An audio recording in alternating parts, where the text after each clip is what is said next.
Okay, hello, welcome to Coffee and Conversations. We're gonna go ahead and get started today.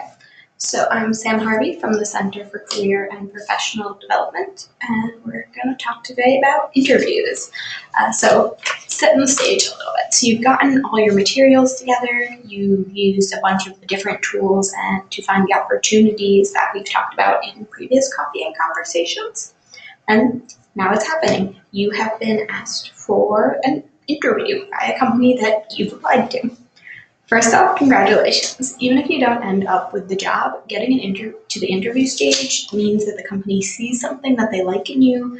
They've seen that your skill set and background match at least a little bit of what they're looking for, or even if it doesn't match exactly, they're a little bit interested to see what you might bring to the table that might be new and different for this position.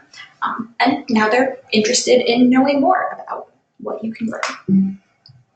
So we're going to start by just setting up about kind of the types of interviews you might be asked to do. So depending on where you are in the process, there's a handful of different ways that companies will format the interviews.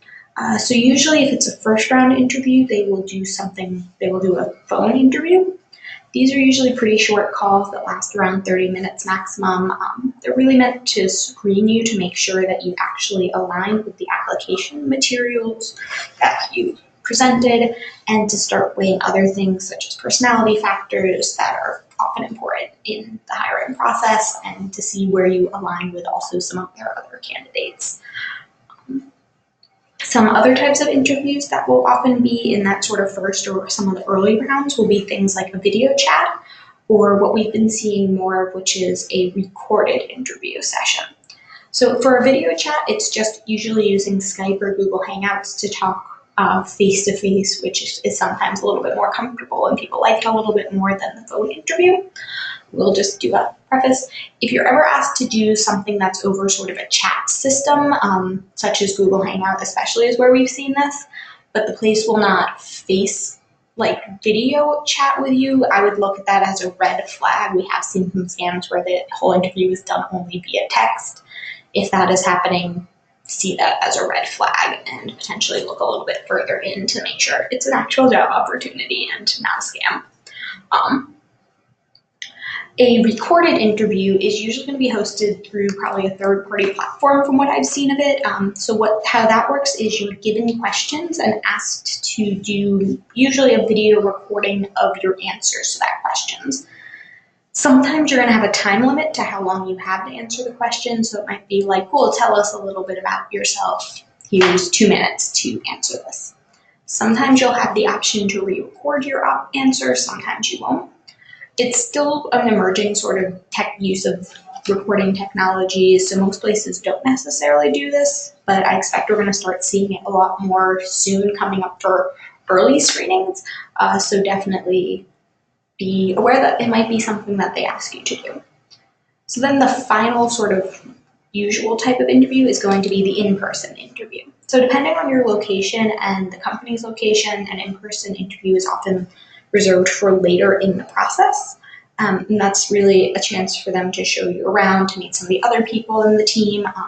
You might also do multiple rounds of in-person interviews. That definitely happens fairly often, especially if you're already local to the place. If you're not local, they might have you come in for an in-person interview the one time, and it'll be probably a longer day or a bigger interview for that. Just so you can meet people. Sometimes, depending on the company, they might never have you come for the in-person and hire you based off other things. Once more, depending on how far away you are. If you are local to the place, though, generally expect you're going to be doing an in-person interview at least once.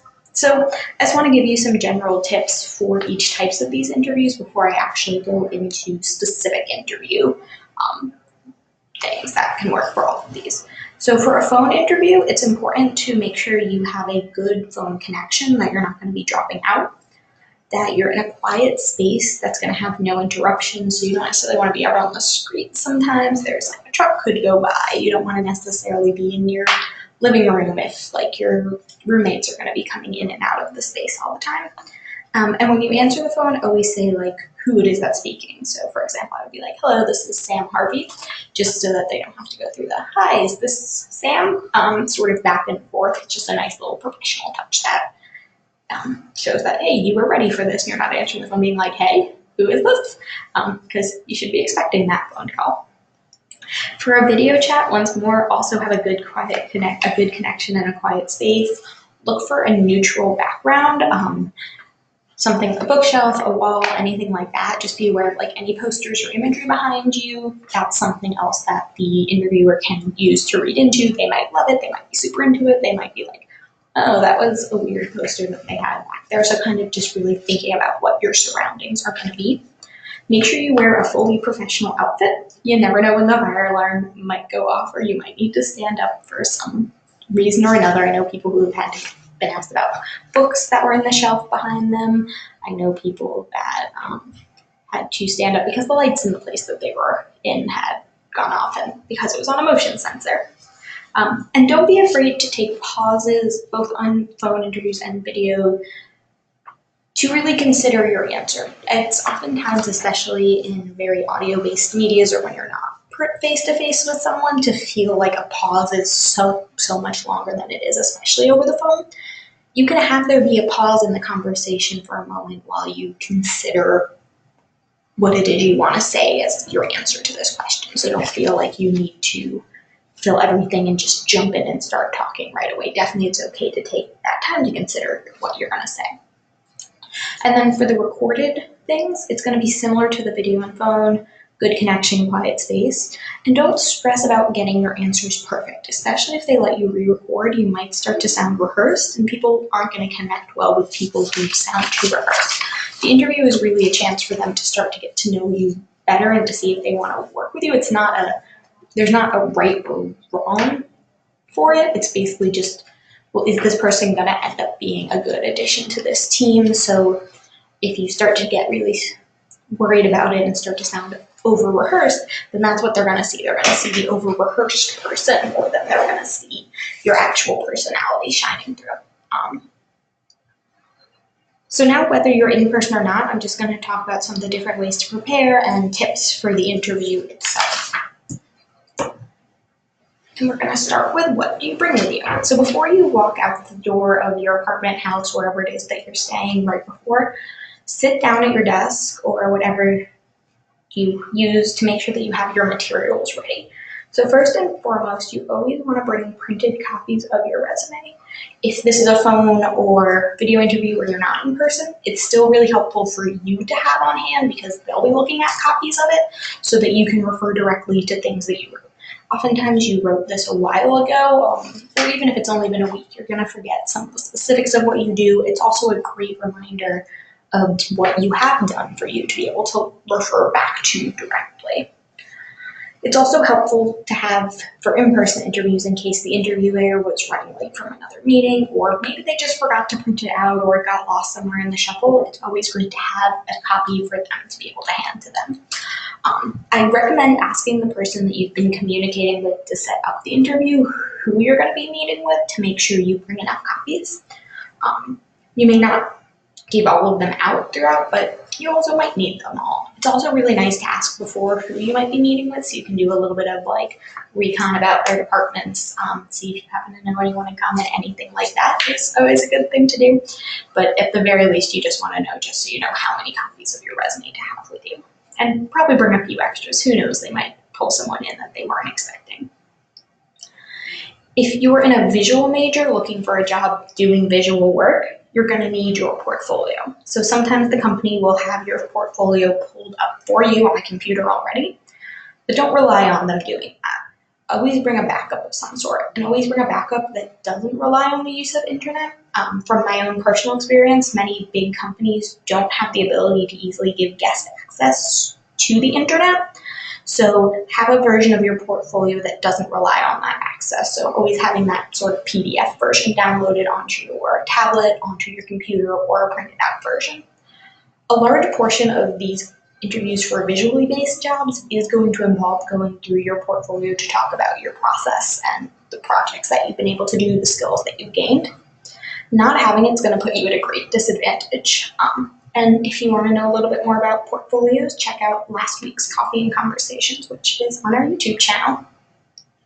And the final sort of big things that you're going to want to bring are a notebook and a writing utensil. The notebook is really helpful for you to have notes to yourself before the interview. So this could be things that you wanted to remember about this company that you remembered you wanted to talk about with them. It could be some notes to help jog your memory about some of the answers that you've thought about wanting to give to certain types of questions. It's just helpful to have that there written a little bit for you. And it's also good to be taking the notes during the interview process for yourself. So what's standing out to you about this company? What questions are they asking? That can be really helpful for you to remember later on that this question might come up again, especially if it tripped you up a little bit. Or if you said a really good answer, you might want to jot that down a little bit. Especially if they ask two-part questions, it's really helpful to start to write the first part of that question down and the second part as they're asking it, so that when you're replying, you're actually answering the questions that they asked and not finding that you aren't even sure what the question was anymore. Taking notes during the interview process can help really show that you are interested in the position and might give them an idea of how you process information. If you're sitting there and not writing it down, you might be not writing. It's not like a class where you need to be taking notes on, oh, they said this, but like anything that piques your interest, especially if you get called in for another interview after this, you could refer back to things from the previous interview and you'll have those notes right there. That can be really helpful also if there's maybe an idea that you had during that interview, like, oh, you guys were talking about wanting this position to do this sort of thing, and what came to mind was this idea. Write that idea down as you're having it, because then you can refer to it later, and that's going to really show them that, like, oh, cool, great, this person's already coming up with ideas and things for us, and we haven't even hired them yet. Sort of the next big thing that we sometimes get some questions about is how do you dress for work? Specifically, once more, in person is a little bit more, but also even for a Skype interview. For a phone interview, it doesn't usually matter what you're wearing. So dressing for an interview is pretty simple. The important rule is to be professional for the field that you're looking into. So if you're interviewing in a workshop space, it's really likely the people you interview with are in their work jeans, t-shirts, and maybe even a little bit dirty. So it would be weird if you showed up in a full suit, because that's just not how people dress in that area.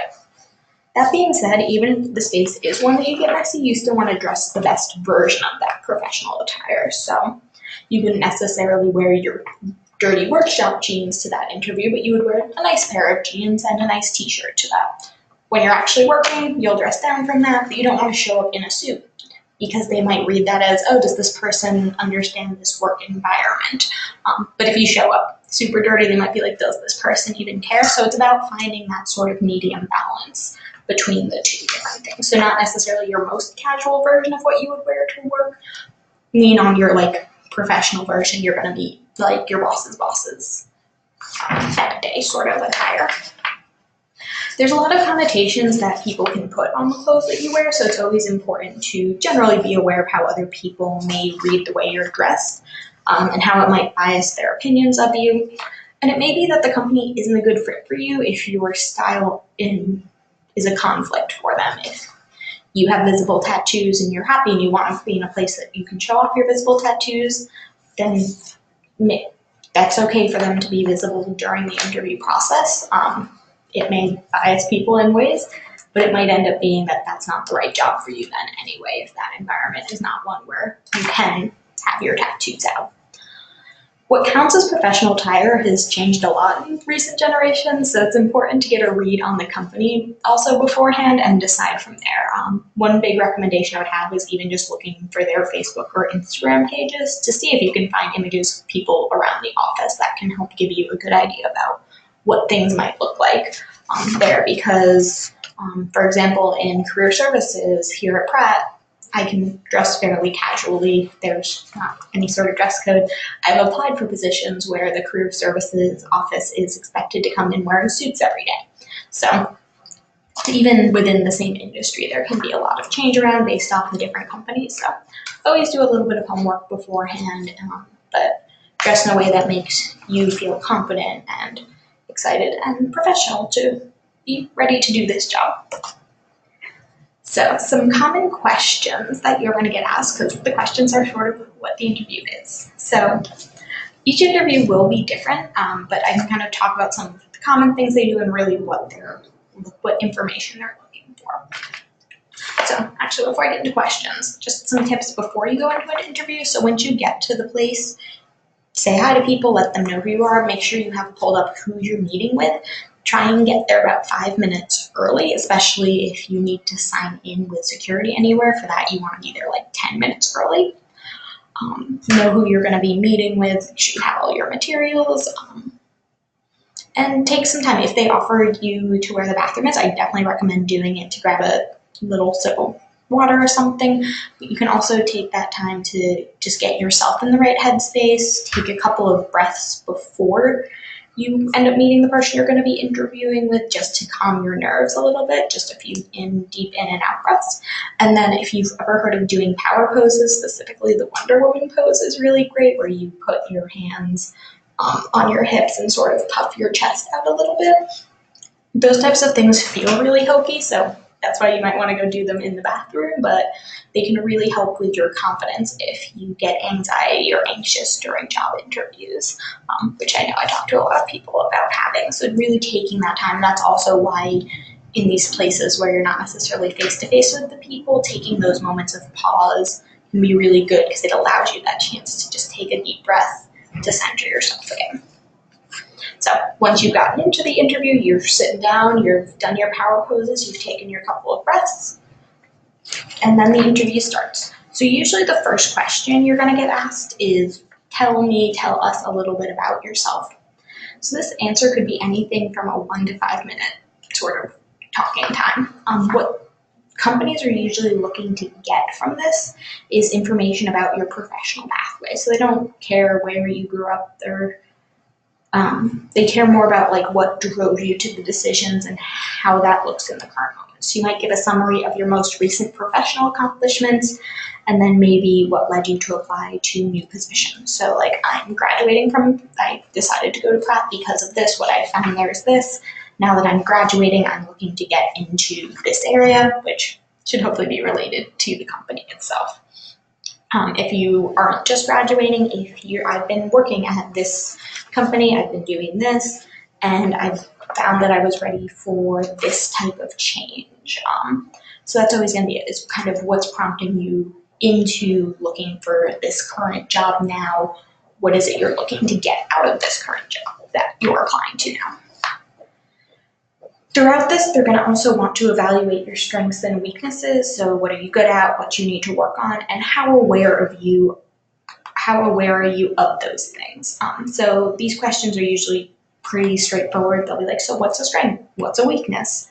But they might also come in a form of like, what are 3 words you, a coworker, a friend, etc. would use to describe you?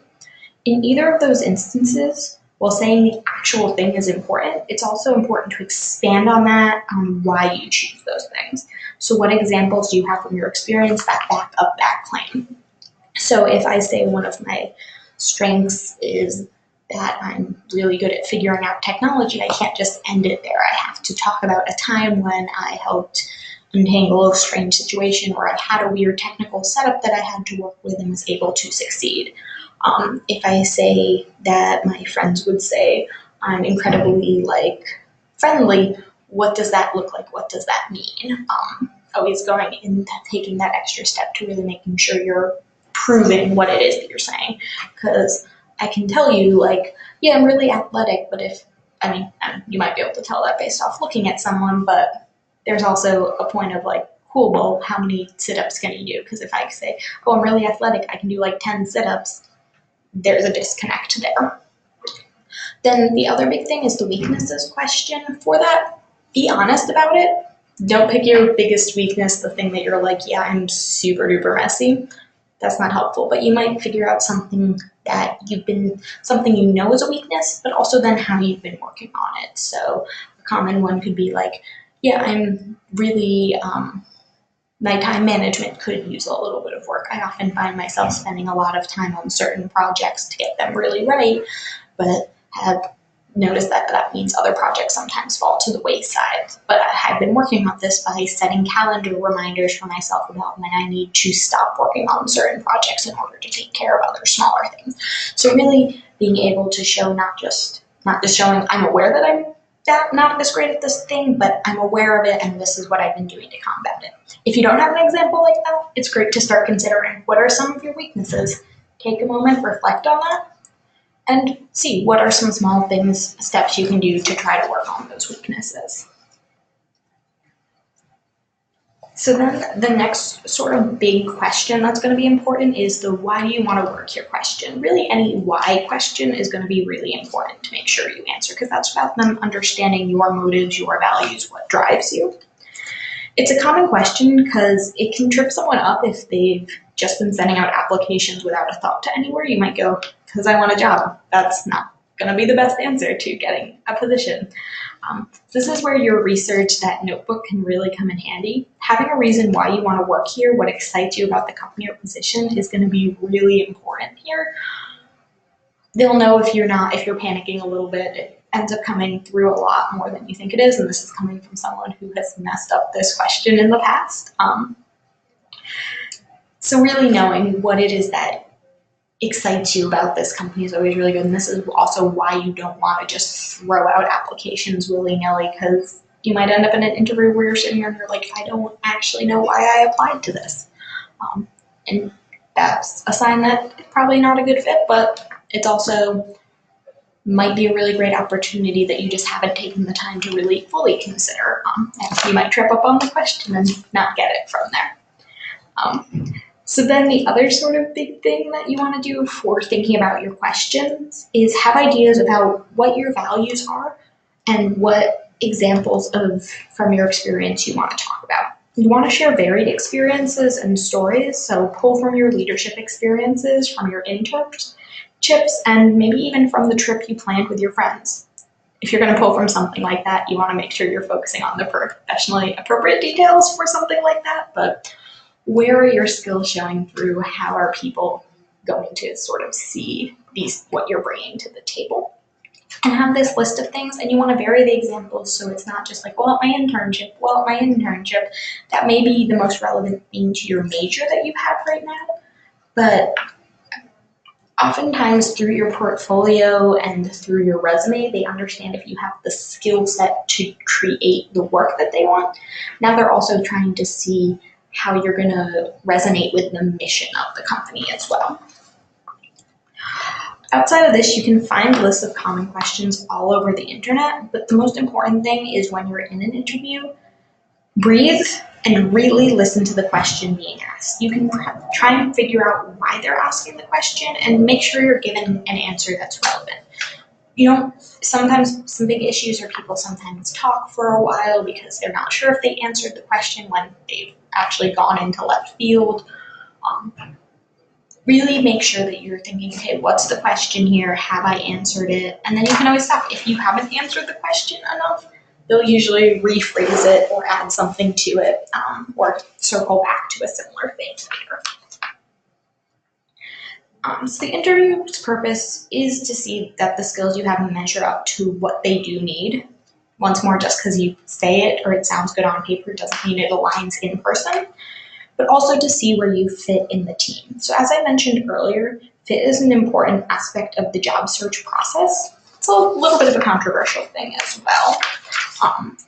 So fit is sort of this two-sided idea. Do they see you working here and fitting in well with the team? And do you see yourself working well here and fitting in with the team? Fit should be looking at things such as values, skill sets, and attitudes towards handling certain situations. So if a department consistently gets last-minute requests and needs to make changes on the turn of a dime, they're going to need to look for someone that they feel that can handle the stress of having to drop everything and change direction. So along with looking for people that can deal well with the office day-to-day, they may also be looking to fill gaps on a team. Maybe they need a more extroverted person for their events or somebody with a slightly more tech-based background. Those are things you can't necessarily control. So on the other side, you should also think about fit. If you work best on your own and only really get input as you see fit. You might not work in a place where they consistently have meetings to get other people's input. You might love that type of situation and end up and be interviewing in an office where they do the opposite of that. This is the important time to interview, is where you can figure that out. So what fit should not entail is if you would hang out with these people outside of work. It's not about liking the same things as far as just like the same bands, the same video games, anything like that, or having the same personal priorities. Really, it should be about how you're able to work together on the job itself. That being said, some people in charge of hiring do look for people that they might hang out with outside of work, and may try to ask you questions to find out more information to weed that out. So if they ask about your priorities outside of work, you don't need to mention if you do or don't have kids. You don't need to mention how you get to work. You don't need to talk about where you live. Especially if you see it as a negative. For example, if they do a weekly happy hour and you live over an hour away, and you say that, they may see that as you not, they might make an assumption that would mean that, oh, then this person isn't going to want to hang out after work because they have such a long commute. In that case, you don't need to ever say that you live over an hour away. In that case, once more, hopefully a place is not hiring because of that, but it is things like that do come up sometimes in the job interview process. So always be aware, once more, of what you're saying as far as personal stuff goes. The interview should really be always focused on your skills and abilities. So at the end of most interviews, you'll be given 10 or so minutes to ask questions to the interviewers. It's important to always have some questions on hand, also where the notebook comes in handy. They might get answered while you're talking before that, but there's always some standard things that you can go back to and ask. So was there anything about the job that wasn't clear? Is there anything you want to know more about? Maybe there's a specific event or program you'd be helping with. Ask more about that. Make sure you know some of the basics that you can get on the website from it, but there might be more in-depth things you might want to know, like how far ahead do we start planning? Do you start planning for this event? What types of things go into it? Are there common partnerships? Do you know who you're going to be working with, and do you know what programs even the company uses? If you're a designer, it's probably mostly the Adobe products. But if there's options for different types of things that you could be using, ask. Make sure that you're clear about it. And finally, if you know all the other things, it's always a good chance to ask the person interviewing you some why questions. Why do they work here? Why did they choose this field? It's a great chance to get some of their impact and to sort of weigh what their values are as well, especially if they're going to be your future boss. Within that, don't ask things about their positions that are not going to affect you in any way or get too cutesy about it, but think about things that tell you more about this environment. So how often are staff meetings? Do you ever do off-site professional development days or retreats? Having these questions will show the things you're interested in. So if you ask about what fun things do we do in the office, then they're going to think that you're there to have fun. But if you ask what they do around self-care, that might show more of an interest in healthy environments. The interview is a chance for you to ask about these sorts of things, and that can come in handy when you're deciding if you want to take an opportunity or continue interviewing into the next step of the process. If you see red flags during the interview, it might be a good reason not to continue interviewing or to turn the company down. It's always good to know these things as much as you can beforehand. There's going to be things you're never going to know beforehand, things when you get to the job you're going to go, oh.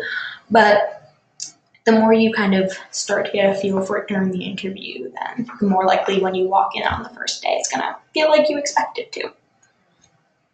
So then sort of the last piece of interviewing is the follow-up. So if you still want the job after the interview, it's important to follow up. To do this, I recommend getting the contact info for everybody you meet with. Ask them while they're still in the office. At the very least, get all of their names. And then within 24 hours, you want to send them an email. If you have the individual contact info, an individual email is best. If you only have one person's or a few people's, email them. Make sure that you tell them to also thank these other people. Make sure you don't miss anybody, because if you send individual emails to all except for Jeff, and they're all talking about it later, like, yep, I got a follow up, yep, I got a follow up. Jeff's gonna be like, if you told Stacy, hey, I didn't get Jeff's email address, can you thank him as well? Then Stacy might go, oh, no. Like Sam also said to thank you, so it's at least that they're not just forgotten about. In the email, be specific about something you liked hearing about and reiterate your interest in continuing through the process. This is going to help them remember that specific aspect of the interaction that you had with them and show them that you were paying attention, especially if it's like, oh, I really loved hearing more about your program. Sorry, can't think of a specific program off the top of my head, but I really loved hearing more about this program. I think it would be really great to work further on it to develop towards this goal. This is also a great time to add more information. If you said you looked into something, tell them you did. Like, oh, I looked up that YouTube video you said, really like great recommendation, thank you. If you thought of a new good connection, let them know. Oh, you had asked, you were talking about this program. I had a really awesome idea, and I was thinking that maybe this could be a really interesting news take on the matter. This will show the follow through and also that you're engaged in continuing the conversation, that this wasn't something you walked out of and then just blinked out, that you thought on it for a little bit. Following up shows you're interested, and often if it's between you and someone who didn't follow up, it can boost you to be the person that gets chosen for the job. There's also the option of doing a handwritten thank you. For this, you would want to bring the letter with you and write it right after you leave. So either sitting in the waiting room or in the hallway or just outside. Then you give it to whoever the front desk person is and they can deliver it on. Handwritten notes are often seen as more special, but if you don't do it right away, send the email. Decisions can be made really quickly, and it might happen before your letter arrives. And it might be that as well, this person didn't follow up. We liked them, but this person followed up. We enjoyed that about them, and then your card comes a couple of days later. But basically with it, always just thanking people for their time is really important as well for the follow-up. Yep, so I'll hang on for a little bit and take any questions.